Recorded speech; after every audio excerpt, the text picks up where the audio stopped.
성도 여러분, 오늘도 하나님의 은혜가 넘치시기를 기도합니다. 어제 주일에 살펴봤던 누가복음 4장 1절부터 13절 말씀, 예수께서 40일을 광야에서 금식하고 기도하신 후에 사단에게 시험 받으셨던 사건을 다시 살펴보고자 합니다.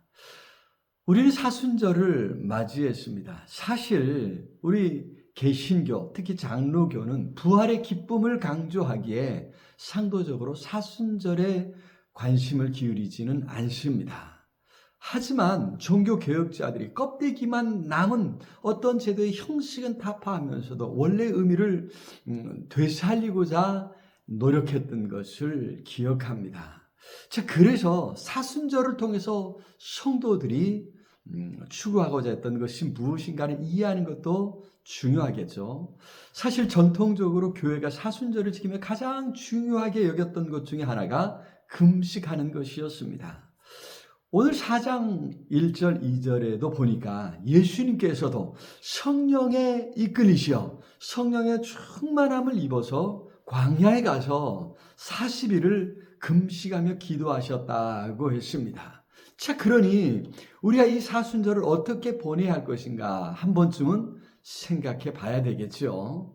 자, 우리가 먼저 금식하며 기도한다고 하는 것은, 주님의 고난에 동참한다고 하는 것은 자기 욕심, 자기 욕망을 내려놓는 일이라고 하는 것을 잊지 말아야 됩니다. 여기 마귀가 시험한 것도 바로 그 부분이었습니다.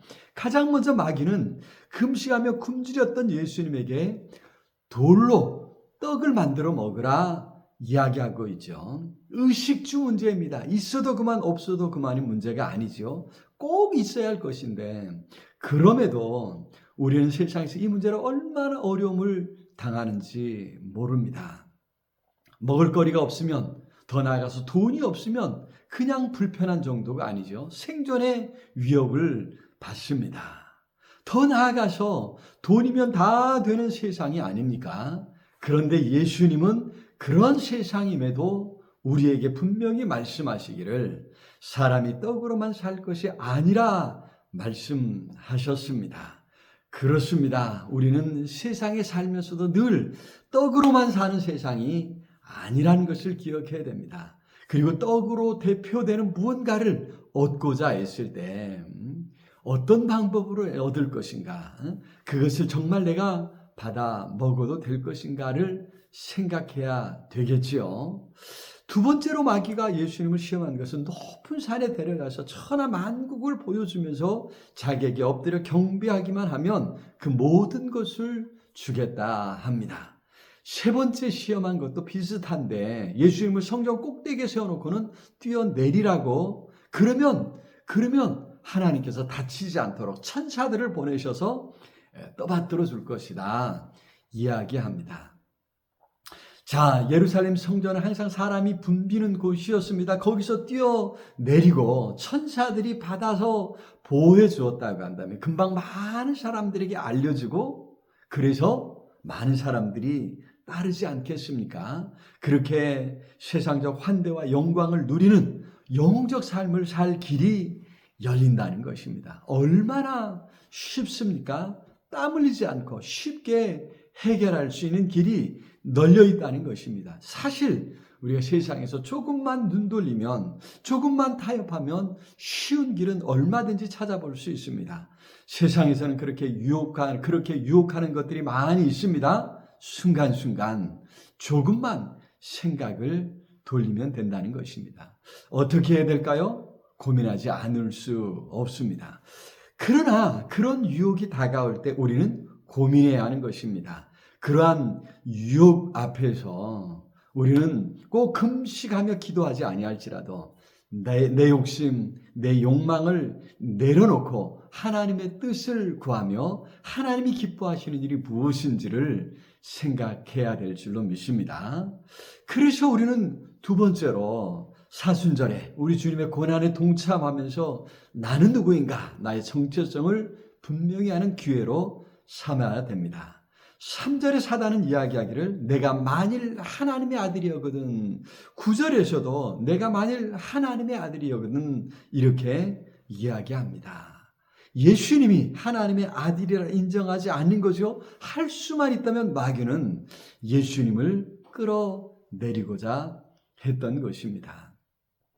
그렇습니다. 오늘도 사단은 우리를 끌어내려서 하나님의 자녀임을 부인하고 하나님에게서 멀리 떠나게 한다고 하는 것을 잊지 말아야 됩니다. 어떤 일이었어도 우리는 하나님이 알아주셨고 선택해 주셨고 구원해 주신 하나님의 사랑받는 아들, 딸인 것을 잊지 말아야 될 것입니다. 생존에 꼭 필요한 음식을 거부하면서라도 금식하면서라도 내가 정말 하나님의 자녀라고 하는 것을 내가 정말 하나님의 자녀라고 말할 수 있는지 그 근거는 무엇인지를 확인해 봐야 된다고 하는 것이죠. 작은 일에도 흔들리고 사소한 말에도 흔들리는 존재가 우리 아닙니까? 그러나 하나님의 사랑이 예수 그리스도의 십자가의 그 사랑이 이토록 분명한데 의심하는 것은 어리석은 일이 아닐 수 없습니다. 무슨 일이 있더라도 어떤 시험과 환난이 있더라도 흔들리지 않고 하나님의 자녀됨을 확인할 수 있기를 바랍니다. 세 번째로 사순절에 십자가 고난에 동참하면서 우리는 무엇보다 하나님의 의를 생각해야 될 줄로 믿습니다.